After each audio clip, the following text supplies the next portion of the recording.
الحمد لله حمدا كثيرا طيبا مباركا فيه. الحمد لله حتى يرضى، الحمد لله إذا رضي، والحمد لله بعد رضاه.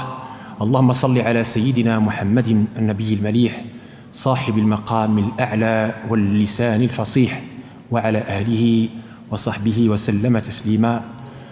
أولا أشكر لكم هذه الدعوة الكريمة. Tout d'abord, je vous remercie pour cette aimable invitation. Le sujet d'aujourd'hui, Inch'Allah, est un sujet assez épineux.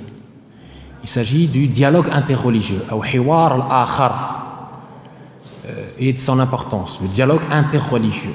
Il y a le dialogue intra-religieux, il y a le dialogue interreligieux. J'ai déjà évoqué, je pense ici même, ce qu'on appelle le dialogue intra-religieux. Et aujourd'hui, c'est vraiment cette importance de ce fameux dialogue interreligieux, sa profondeur, sa genèse. Tout d'abord, une petite introduction. De ce sujet qui est pour moi assez important, ce qui nous manque cruellement. S'entreconnaître, c'est lever l'ambiguïté. Allah tabaraka wa ta'ala tout d'abord nous dit Ya ayyuhan nasu inna khalaqnakum min dhakarin wa untha وجعلناكم شعوبا وقبائل لتعارفوا هذا مقصد المقاصد العليا والسنية لهذا الدين العظيم. Allah nous dit dans le Coran, et c'est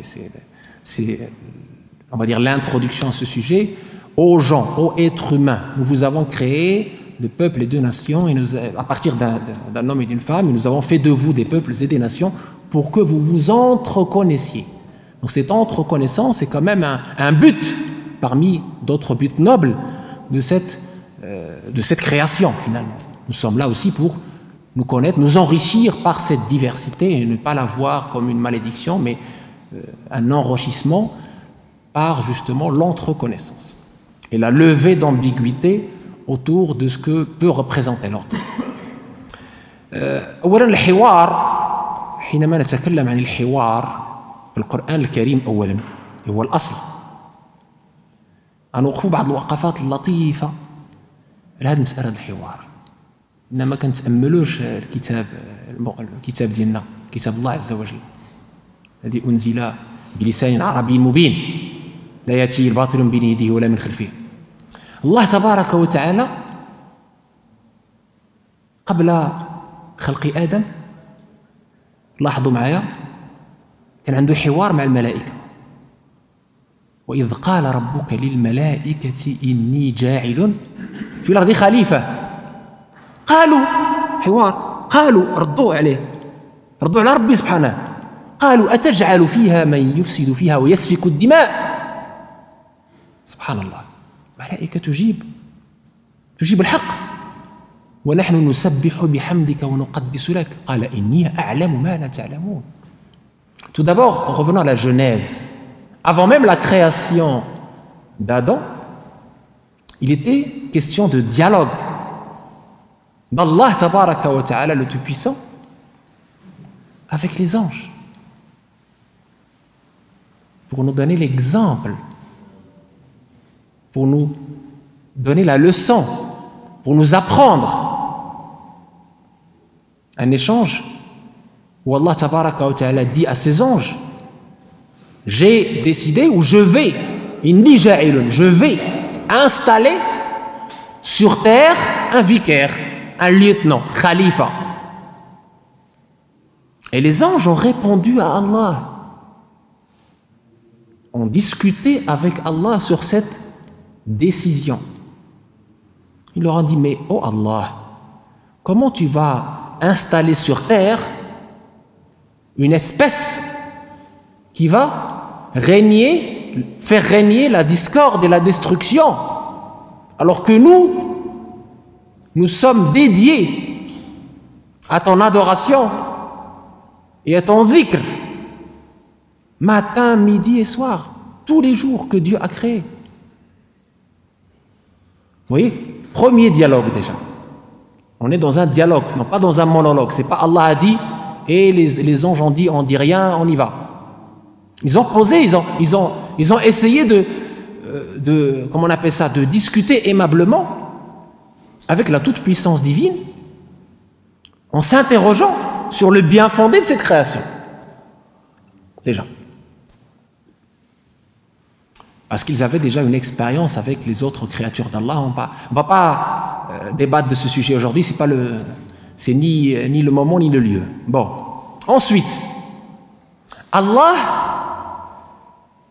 a entamé un hiwar, un dialogue, avec le pire des ennemis, Shaitan. وإذ قال ربك للملائكة اسجدوا لآدم فسجدوا إلا إبليس أبى واستكبر وكان من الكافرين. في الآية الأخرى قال يا إبليس ما منعك أن تسجد إذ أمرتك. Oh Iblis, c'était son nom. Qu'est-ce qui t'empêche de te prosterner comme les anges se sont prosternés alors que je te l'ordonne? Discussion. Discussion.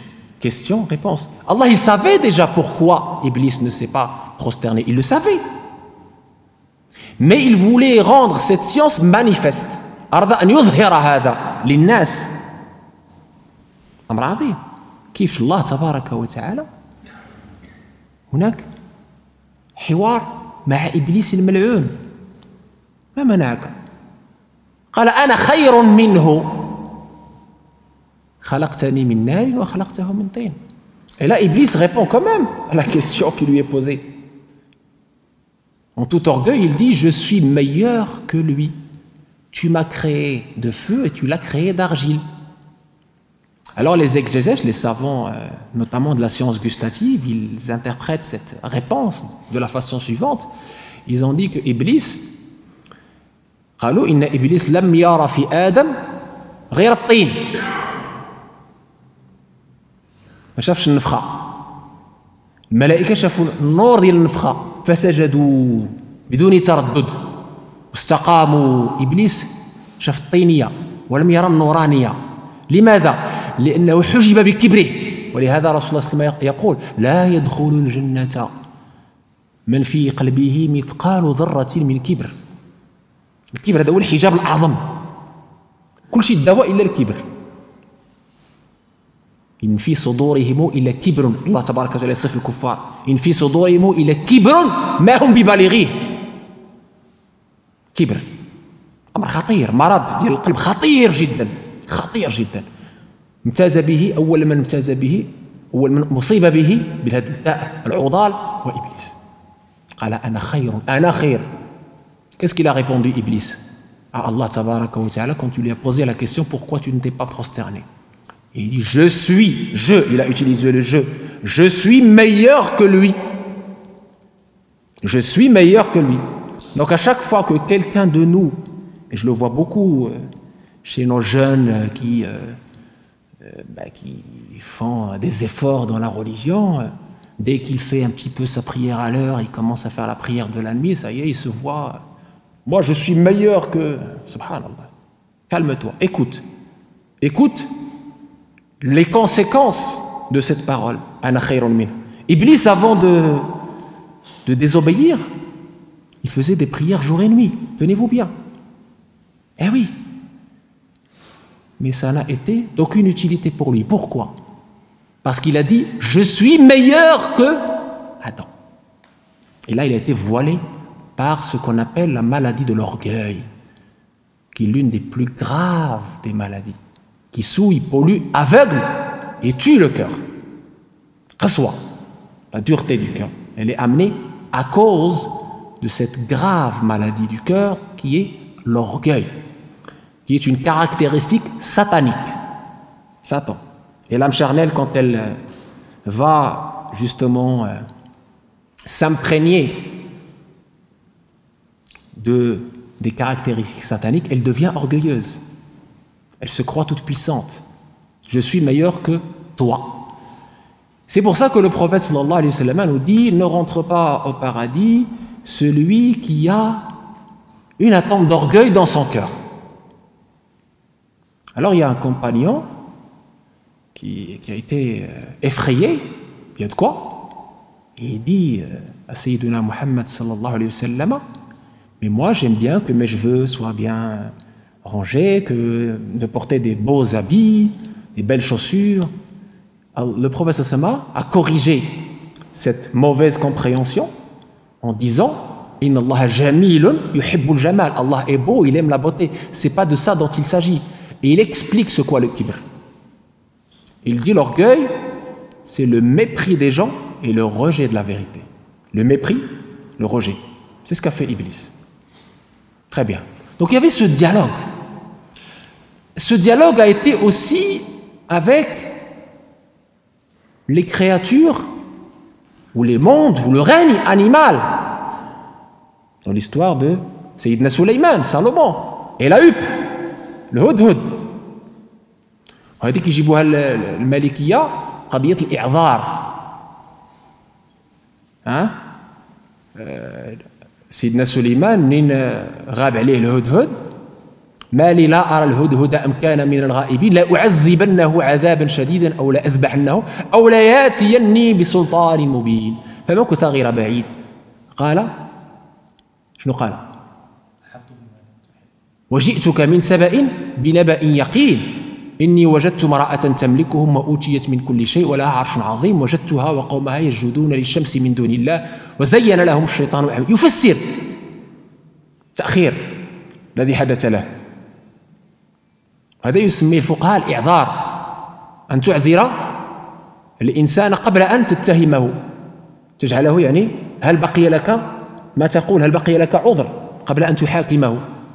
يعني سيدنا سليمان لم يستعجل، أراد أن يسمع من هذا الهدهد الذي هو حيوان كان يمكن أن يقضي عليه، يجي تمنيت يذبحوا تمنيت ويحطوا في المرميطة واختالينا. لا، اسمع من الهدهد الكلام.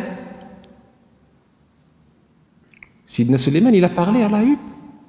Et au lieu de l'accuser, il a préféré d'abord entendre les causes de son retard.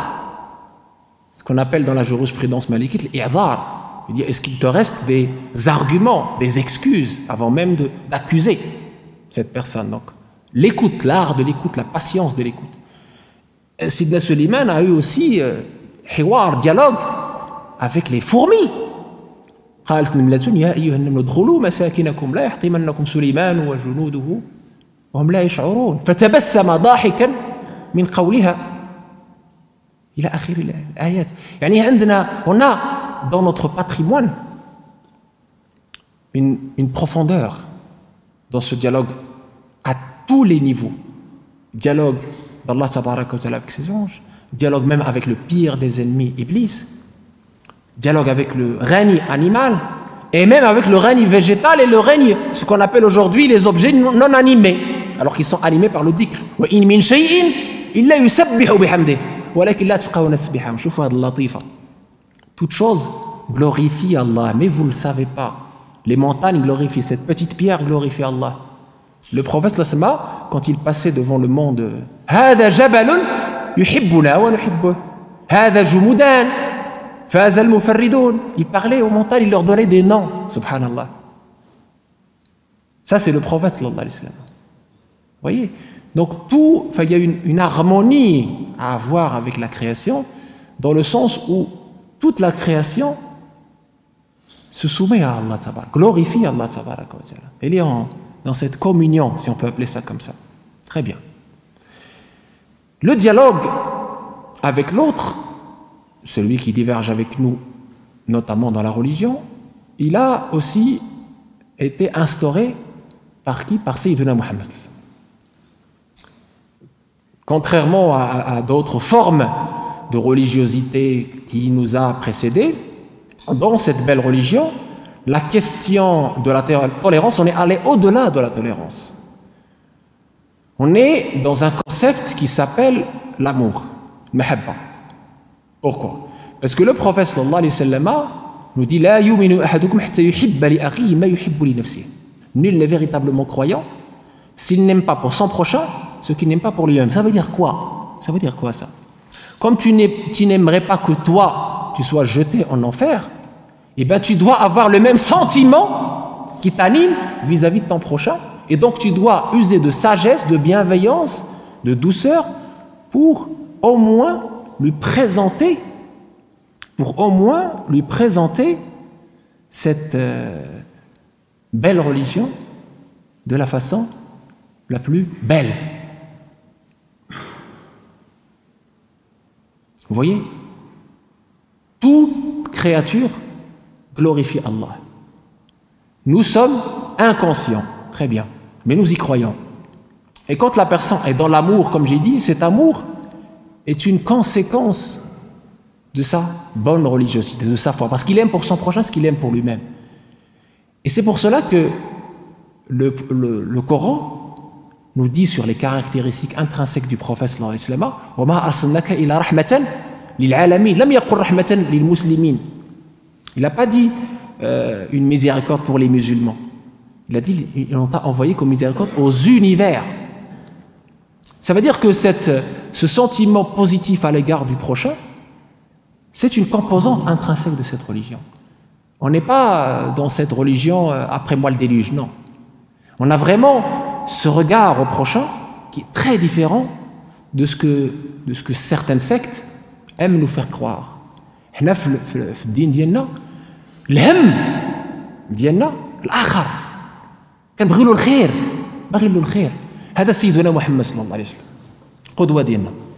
واحد الخطرة داز واحد الجنازة النبي صلى الله عليه وسلم قام وقف قالوا له يا رسول الله جنازة يهودي زعما ماشي علاش وقفتي جنازة يهودي ما عرفش هو قال لهم رسول الله أوليست نفسا بقى وقف أوليست نفسا ثم بكى رسول الله صلى الله عليه وسلم قال له وما يبكيك يا رسول الله جنازة يهودي قال لهم هذه نفس هربت مني ما وصلت لهاش. شوف الرحمة رسول الله صلى الله عليه وسلم شوف الرحمة رسول الله. هذوك باغيين يقتلوا الناس لانهم ماشي مسلمين رسول الله يبكي على الناس باش يجيبهم لعنده حيت كيحبنا يحب العالمين. هذا هو الحق هذه ليس بعده حق. وهذا هو اللي خص يكون عند كل مسلم هذا الوازع هذه المحبة للخلق والشفقة على الخلق والرحمة اللي كانت في رسول الله صلى الله عليه وسلم. الرحمة ترحم الآخر. واش بالله عليكم هل يدعي الإيمان من يرضى أن يكون أخوه في الجحيم ويتشفى فيه؟ شكون اللي يدعي الإيمان ويتشفى في خوه يبغي يمشي للجحيم؟ إلا مريض.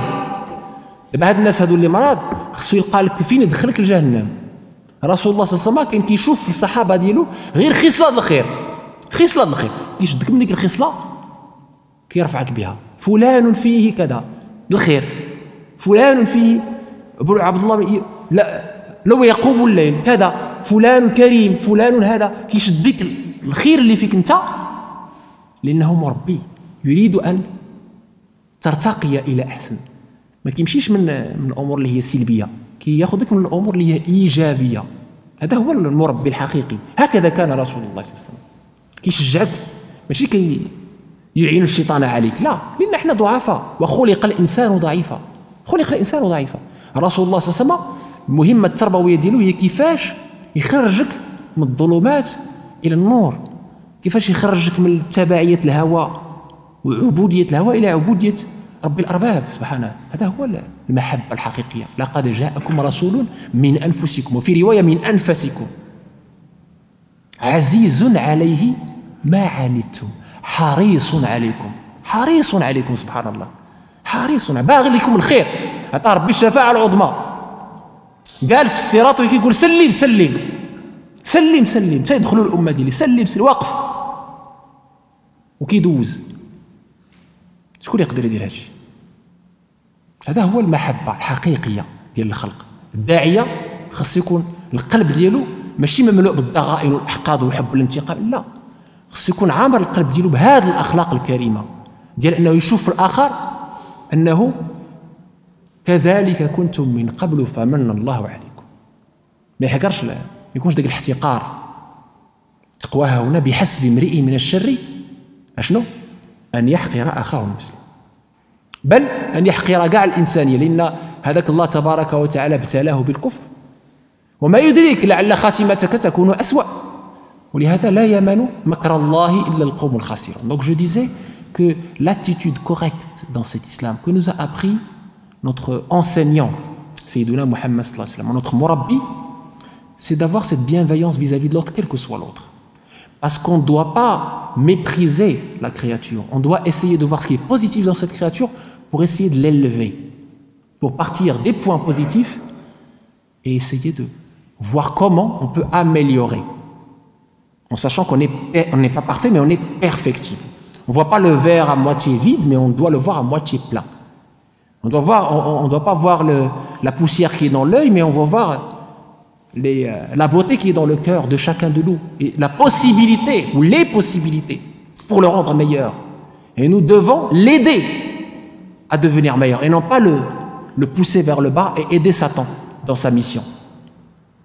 Si tu méprises ton frère, le hadith est clair, si tu méprises ton frère, Allah tabaraka wa ta'ala va faire en sorte qu'il soit guidé et que tu sois à sa place pour goûter ce qu'il a goûté. Parce que la guidance appartient à Allah. Et les actes ne valent que par la fin, al-khatima. Tu ne sais pas quelle sera ta fin, donc tu ne peux pas dire que je suis meilleur ou que je suis arrivé ou ça y est, c'est fini. Non. Ça, c'est un point très important. Et donc, ce dialogue interreligieux, mes chers frères, mes chères sœurs, il a été instauré par Sayyiduna Muhammad sallallahu alayhi wa sallam lui-même. Allah tabaraka wa ta'ala lui a dit وَلَا تُجَادِلُوا أَهْلَ الْكِتَابِ إِلَّا بِالَّتِي هِيَ أَحْسَنُ. Ne discutez avec les gens du livre que de la manière la plus douce, premièrement. Deuxièmement, il a été pratiqué par le prophète sallallahu alayhi wa sallam lui-même. حينما استدعى نصارى نجران إلى مسجده صلى الله عليه وسلم واش غنكونوا خير منه. Il a invité les chrétiens de Najran, une ville au sud-ouest de l'Arabie, dans sa propre mosquée. Et il a discuté avec eux aimablement de plusieurs sujets. Et quand il y a eu l'heure de la prière, nous racontent les chroniqueurs, les chrétiens se sont mis dans un côté, les musulmans d'un autre. Alhamdulillah. C'était le prophète sallallahu alayhi wa sallam qui a instauré ce premier dialogue interreligieux. Rappelez-vous de la hijra, la première, vers l'Abyssinie, l'Habasha. L'ambassadeur de l'islam, c'était Ja'far Tayyar, radiyallahu anhu arda. Il a discuté aimablement avec le Négus. Le Négus, le prophète sallallahu alayhi wa sallam, a dit à son propos Inna fiha malikan adilan, la yuzlamu indahu ahad. Il y a dans ce pays-là un roi juste. Il était chrétien, mais il était juste. Et le prophète sallallahu alayhi wa sallam a autorisé un certain nombre de ses compagnons d'aller émigrer vers cette terre, où ils ont été très bien accueillis, parce qu'il y avait une justice. Et donc c'était ces premiers dialogues interreligieux, et Ja'far, il a représenté, on va dire, l'islam devant le Négus, devant les autorités chrétiennes de l'époque, en discutant aimablement, y compris sur la nature de Jésus lui-même. Quand Amr ibn al-As a essayé de lui tendre le piège en disant « Regardez ce qu'ils disent à propos de Marie et de Jésus », et là, Najashi a pleuré quand Ja'far lui a récité Surat Maryam, la Surah de Marie, et tout l'honneur qu'on donne à Jésus et à sa mère, la Vierge Marie, qu'elle est la plus pure des êtres qu'Allah a créé parmi les femmes, la plus parfaite. Très important. Donc on a des points communs avec les autres. J'ai parlé de l'invitation des chrétiens de Najran, mais pas que. Sayyiduna Muhammad sallallahu alayhi wa sallam, dans cette vie religieuse, politique, sociale, il a eu ce dialogue interreligieux. À chaque moment, il n'a jamais fui le dialogue avec l'autre. Parce que justement, on n'a rien à craindre. On n'a rien à craindre. Il présentait simplement ce que Allah tabaraka wa ta'ala lui a révélé. Et il lui a demandé de faire le rappel, de proposer et de ne pas imposer. Je vous propose la religion qui m'a été révélée. Nulle contrainte dans cette religion. C'est cela le secret. Et Sayyiduna Muhammad sallallahu alayhi wa sallam, dans cette, nous avons parlé tout à l'heure de la charte de Médine, dans cette bienveillance qu'il avait vis-à-vis de l'autre, il a instauré la charte de Médine, Watiqat al-Madina, où il a donné aux Juifs les droits et les devoirs et la reconnaissance et la liberté de conscience. Très important. Donc qu'est-ce qui se passe aujourd'hui? Pourquoi on vient aujourd'hui nous dire qu'on ne peut pas parler avec les autres parce qu'ils sont différents de nous dans la religion, on ne peut pas discuter, on ne peut plus parler des points qui nous unissent? Qu'est-ce qui s'est passé? De quoi on a peur? De quoi on a peur? Si tu considères, alhamdulillah, comme un serviteur de Dieu pur, tu dois garder l'humilité et tu dois être dans cette ouverture vers l'autre. Parce que comment l'autre il va apprendre qui tu es vraiment? Qu'est-ce que c'est que cette religion? Si tu ne peux pas discuter avec lui, il ne va pas y avoir de révélation après la révélation sur Sayyidina Muhammad, on est bien d'accord. Donc c'est toi le véhicule, que tu le veuilles ou que tu ne le veuilles pas, tu es l'ambassadeur. Il dit Anta as-safir de Sayyidina Muhammad sallallahu alayhi wa sallam. Et pour accomplir ta mission dignement et de la façon la plus correcte, mais il faut que tu représentes la beauté de Sayyidina Muhammad sallallahu alayhi wa sallam, les valeurs de Sayyidina Muhammad sallallahu alayhi wa sallam. Il faut que tu te présentes à l'autre sous ton meilleur jour, avec le sourire, avec la beauté de l'être et du paraître, avec les belles valeurs. جُبِلَتِ النُّفُوسُ عَلَى حُبِّ مَنْ يُحْسِنُ إِلَيْهَا. Rasulullah sallallahu alayhi wa sallam dit بَشِّرُوا وَلَا تُنَفِّرُوا. On l'a dit tout à l'heure dans le prêche du vendredi. L'être humain a été créé, façonné de façon à ce qu'il soit rebuté par tout ce qui est belliqueux, agressif, violent. Il a été façonné de façon à être attiré par tout ce qui est beauté, tout ce qui est sagesse, tout ce qui est douceur, tout ce qui est magnanimité. Rifq. لم يكن في شيء إلا زانه. والعنف لا يكون في شيء إلا شانه. إذن tu ne peux pas communiquer cette religion et être le digne ambassadeur de Sayyidina Muhammad sans faire attention à ce point élémentaire qui est le dialogue interreligieux avec aimabilité et surtout, même sans parler, avec ton bel-égir et ton bon comportement. Et je termine avec une citation magnifique de Farouk, Sayyidina Omar ibn Khattab, qui disait à ses compagnons, Omar ibn Khattab قال لأصحابه يوما ادعوا إلى الله وأنتم صامتون. قالوا يا أمير المؤمنين كيف ندعو إلى الله ونحن صامتون؟ ايش كتقول لنا؟ Donc, Sayyidina Omar ibn Khattab, une fois, il a dit aux gens qui étaient autour de lui, appelez au chemin d'Allah en étant silencieux, en silence. Ce qui revient à dire dans le jargon d'aujourd'hui, pas de prosélytisme. Les gens sont intelligents, subtils. Il dit, mais comment on peut appeler au chemin d'Allah, faire la da'wah en étant silencieux? C'est bizarre ce que tu nous dis. Il dit, ud'u ilallahi wa antum samitun. Ils n'ont pas compris. Il a répondu, bi akhlaqikum. Bi akhlaqikum. Il a dit, par votre beau comportement et votre bel agir. C'est le point qui va, on va dire, trancher en votre faveur ou en votre défaveur. Parce que quand on voit dans la rue, regardez, c'est un musulman. Regardez comment il est habillé, regardez comment il parle. Les gens vous jugent, qu'on le veuille ou qu'on ne le veuille pas. L'être humain, il est comme ça. Dans le commerce, on appelle ça le marketing. S'il voit que toi-même, t'es paumé, tu parles mal, les actes de délinquance, d'incivilité, tu cries quand tu n'es pas bienveillant, tu n'es pas avenant, tu n'es pas souriant. Comment tu veux que les gens viennent vers cette religion ou comprennent cette religion? C'est pas possible. Tu es en train de trahir le message de Sayyidina Muhammad qui était tout le temps souriant, beau, jovial. Et il a dit, retenez ce hadith s'il vous plaît.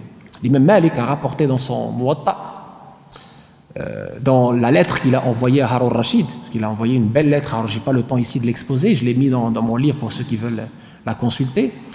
Il a dit Ahlul Jannati, inni sami'at inna wasalani an Rasulillahi sallallahu alayhi wa sallam, bisanadi al-muttasil. Ahlul Jannati, اسمعوا مزيان. أهل الجنة كل هين لين سهل طلق. أهل الجنة كل هين لين سهل طلق. Les gens du paradis, c'est qui les gens du paradis? Les joviaux, les souriants, les radieux, les faciles. هذوما أهل الجنة. هذوك كيسموك يدخلوا الجنة في الأول. علاش؟ لأن سهلين. كنقولوا حنا بالدارجة سهل.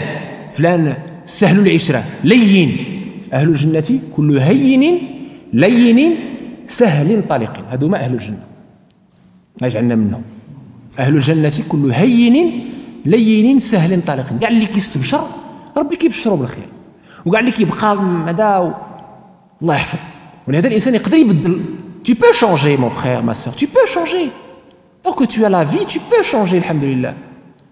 Tu peux changer positivement, tu peux changer ta vie grâce à un sourire. Grâce à un sourire. Pourquoi tu ne veux pas sourire? ابتسامة في وجه أخيك صدقة. لا يحقرن من المعروف لا تحقرن من المعروف شيئا ولو أن تلقى أخاك بوجه طليق. وفي رواية من نظر إلى أخيه نظرة ود غفر الله له. ومن نظر إلى أخيه نظرة يخيفه بها بغير وجه حق أخافه الله يوم القيامة. Voilà l'élégance de l'islam, la beauté de l'islam. Si tu jettes un regard d'effroi à ton frère sans raison valable, Allah t'effraiera au jour du jugement. Et si tu as un regard d'amour, d'affection envers ton frère, Allah te pardonnera. Une aumône, vous voulez faire une aumône, vous n'avez pas d'argent. Sourire au visage de ton frère est une aumône. ونختموا بواحد القصة طريفة جميلة معبرة في حد ذاتها. رسول الله صلى الله عليه وسلم كما كتعرفوا يمشي في الأسواق. قالوا ما لهذا الرسول يأكل الطعام ويمشي في الأسواق. Le Rasulullah, comme vous le savez, il partait dans les marchés, il était comme tout le monde. Il faisait la dawa partout, il allait dans les marchés, il faisait ce que les humains faisaient de normal. Hein. Et une fois dans le marché, il a vu une vieille dame qui avait une charge qu'elle n'arrivait pas à porter toute seule. Donc il lui a proposé son aide. Il a aidé cette femme, qu'il ne connaissait pas. Il ne savait pas quelle était sa religion. Est-ce qu'elle était juive? Est-ce qu'elle était chrétienne? Est-ce qu'elle était polythéiste? Il ne savait pas. Allahu alam. Il ne lui a pas demandé sa religion pour l'aider. Hein. Il l'a aidé parce que Allah tabaraka wa ta'ala lui a révélé que l'entraide est une aumône. Que aider le prochain, ça fait partie de notre mission sur terre. Le bel agir, le service. Le prophète nous a dit le plus aimé d'Allah tabaraka wa ta'ala, ahabbukum ilallah, anfa'ukum li'iyali, sont les plus utiles à ses créatures, il a dit. Anfa'ukum li'iyalihi, al-khalq iyalullah, ahabbukum ilallah, anfa'ukum li'iyali. والحديث في روايات على كل حال يصحح بعضها بعضا أو يقوي بعضها بعضا. Et donc, cette vieille dame, il ne la connaissait pas, il l'a aidé à porter jusqu'à ce qu'elle arrive chez elle. Et arrivant chez elle, elle dit mon fils, moi je suis une vieille dame, je suis pauvre, je n'ai pas de quoi te récompenser. Alors que chez nous, la coutume, c'est qu'on doit récompenser celui qui nous a rendu service. Mais je vais prier pour toi, je vais faire une prière, un dua pour toi.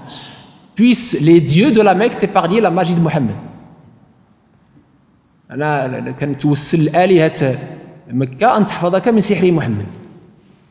Il lui a dit en souriant, je suis Mohammed. Vous voyez l'impact positif du service, du bon comportement. Il a dit, je suis Mohammed, en souriant. Et il a dit, si tu es Mohammed, vous allez voir l'impact du service. Si tu es Mohammed, alors, ashhadu an la ilaha illallah wa annaka rasulullah.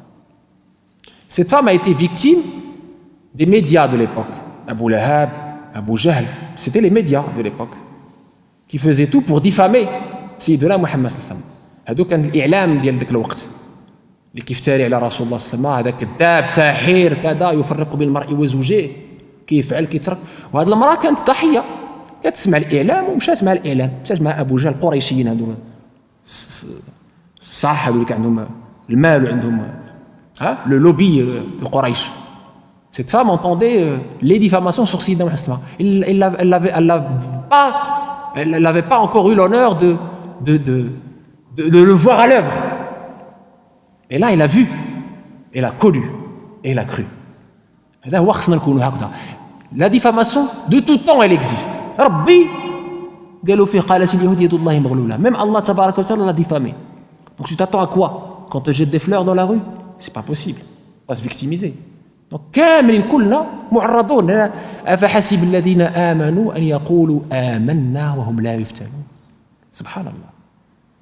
C'est Allah qui nous dit dans le Coran. Est-ce que vous croyez que vous allez dire je crois sans être éprouvé? Sinon vous ne serez pas sur terre, vous serez resté au paradis. La vie est faite d'épreuves, avec S, de tout genre. Et la prière qu'on doit faire, c'est qu'Allah ne nous éprouve pas dans notre religion. اللهم لا تجعل الدنيا أكبر همنا ولا مبلغ علمنا ولا إلى النار مصيرنا. أقول ما تسمعون وأسأل الله تبارك وتعالى أن يريني الهدى هدى ويرزقنا اتباعه ويريني الباطل باطلا ويرزقنا اجتنابه.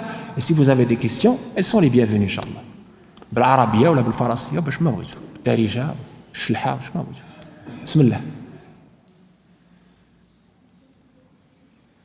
في هذا الجانب ولا في جوانب أخرى إن شاء الله Il a qu'un chihaja bant ramida ou là quelqu'un n'est pas d'accord, je ne sais pas. Bismillah.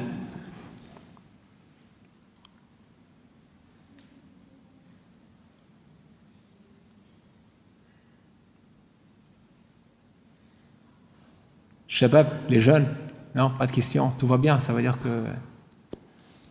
Oui. Wa alaykoum salam.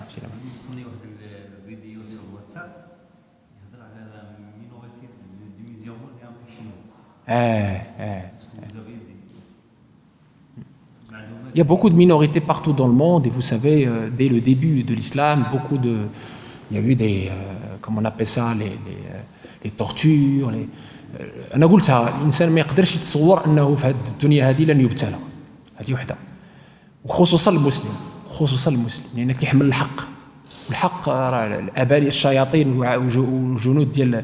والجنود ديالهم وكذا ما يخليوكش في افتقار سي تو تافي نورمال هذه سنة الله انت شفتي شنو حدث في البوسنة والهرسك شنو حدث في بورما شنو حدث في كذا هذا الشيء اللي كيوقع كاين حوايج صحيحة كاين حوايج بعض الناس يضيف إليها أمور ولهذا الله تبارك وتعالى يقول تبينوا لأن le gouvernement il avait démenti, il a dit écoutez, allez même voir par vous-même, il n'y a pas ces camps de concentration que vous prétendez des musulmans, il n'y a aucun musulman qui est, quelle que soit la vérité, qui dit vrai, qui exagère, quelle est la part de la propagande, de la diffamation, des gens qui veulent ajouter de l'huile dans le feu, des choses comme ça, quel que soit le cas, moi je dis qu'effectivement, il y a des minorités musulmanes qui souffrent.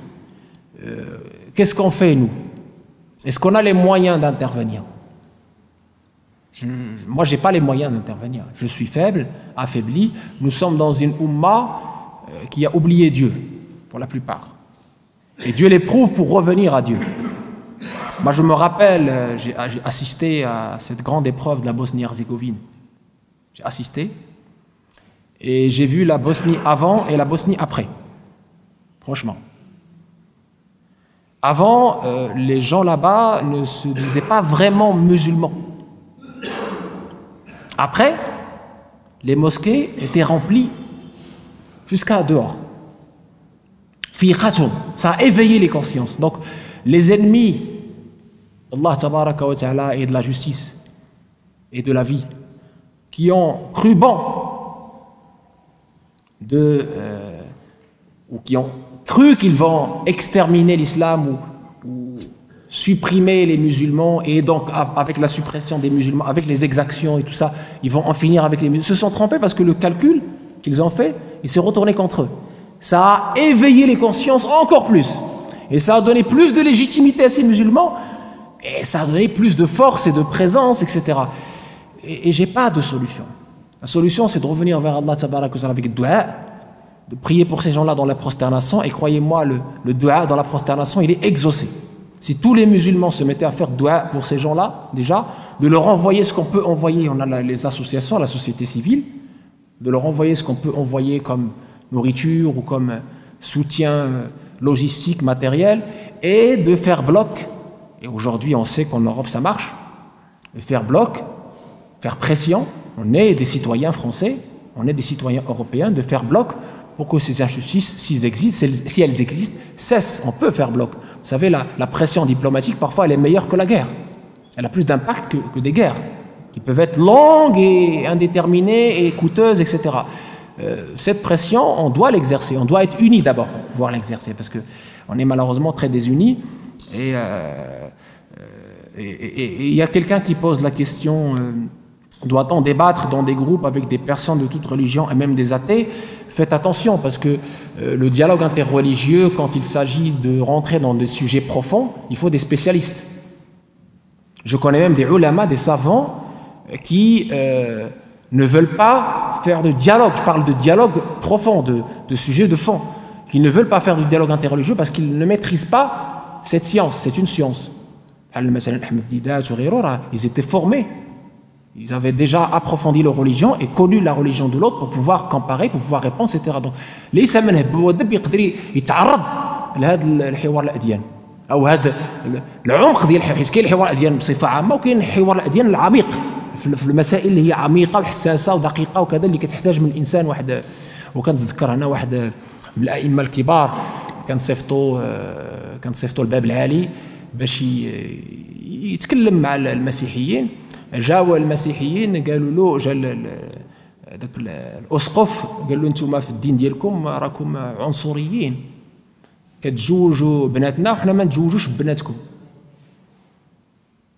قال له داك العالم الكبير وكان عطاه الله الذكاء الروحي، قال له لا حنا ماشي عنصريين، حنا آمنا بموسى تزوجنا اليهوديات، آمنا بعيسى تزوجنا المسيحيات، آمنوا بسيدنا محمد صلى الله عليه وسلم عطيكم بناتنا صافي. فبويت الذي كفر بقاش تدخل مع عاد كذا، آمنوا بسيدنا محمد نعطيك بناتنا ماشي مشكل. هكذا الحوار خصو الذكاء وخصو واحد العمق وواحد العمق روحي واحد الاخلاق واحد باش الانسان ما يعرف كيفاش يتكلم. لو dialogue interreligieux il y a plusieurs conditions. Parmi ces conditions, la sagesse, la patience, l'art d'écouter, le respect de l'autre, la science profonde, le fait aussi de ne pas faire de syncrétisme, de mélange, de confusion, d'accord, de confusion de genre. Il y a tout un art et des convenances et des conditions. C'est ça aussi qu'il faut comprendre. Donc c'est très très important de comprendre cette dimension à la fois importante du dialogue interreligieux, mais aussi des convenances et des bases et des conditions d'un dialogue interreligieux sain et non pas de ce qu'on appelle la chicanerie. باش ما يلقاش الانسان.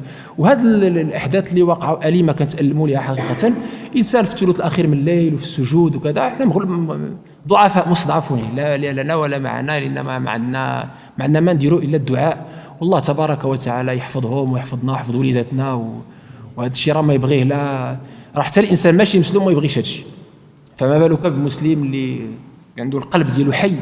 هذه امور، ولكن حنا كنقولوا راه الاخره، وإن الدار الآخرة لهي الحيوان لو كانوا يعلمون. الله تبارك غير الدنيا فانية بما فيها، ولو ونتذكروا حديث رسول الله صلى الله عليه وسلم لو كانت الدنيا تعدل عند الله جناح بعوضة لما أعطى للكافر منها جرعة ماء ما ياخذهاش، ولكن الدنيا أعطاها ربي للجميع. في سورة الزخرف ربي قال هذوك كنعطيهم سقفا من فضة. تفضل يا سيدي. وعليكم السلام ورحمة الله تعالى وبركاته.